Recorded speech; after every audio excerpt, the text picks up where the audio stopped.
Learning some breaking news on this ongoing situation. The Associated Press is now reporting the Mexican governor is saying that the 4 missing Americans have been found. This just coming in. 2 have been found dead. This is according to the Mexican governor. 1 has been found wounded. Another is unharmed.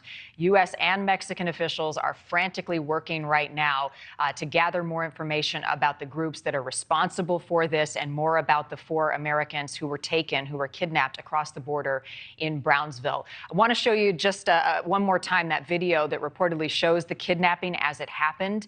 Again, this took place in Matamoros on Friday in Mexico. It is directly across the U.S. border from Brownsville, Texas. And you heard Robert say it is very common for people to go across for medical procedures. You can see that woman, at least that one woman right there, being dragged and then thrown into the back of that white pickup truck. She was one of the 4 Americans in the white minivan with North Carolina plates.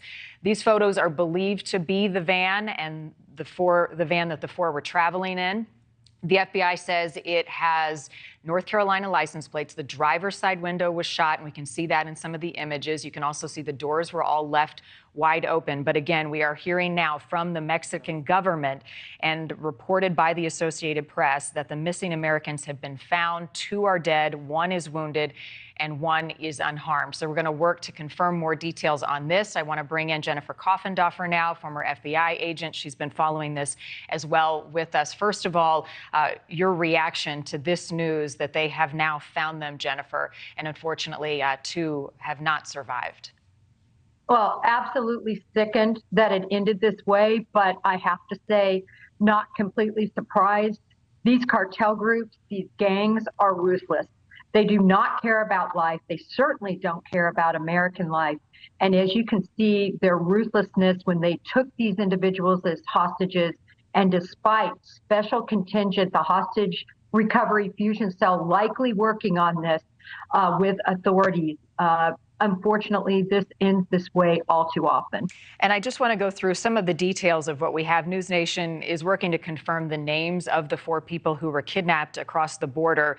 But there are multiple reports that Latavia Tay Washington McGee drove to Mexico with Shaid Woodard, and also Zindell Brown and their friend Eric for a medical procedure across the border. What message does this send to anyone at this point, Jennifer, with these cartels running rampant and the amount of violence that we're seeing, whether you're going across for a medical reason, vacation, or otherwise, that it's just not safe right now?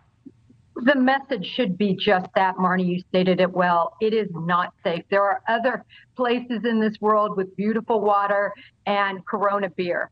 And right now, Mexico is not the place to go for on a vacation. It is being completely overrun by these cartels. And quite frankly, there's so much political corruption that exists as well. It's just not safe for Americans. You know, as we watch this video, Jennifer, the other thing that I was reading this morning is you see all those other cars that are around it. There are people in those cars. You see a silver car right there starting to back up.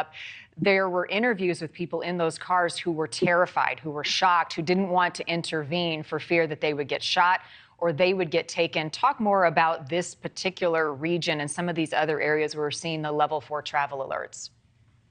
Well, this is a region that the Gulf cartel has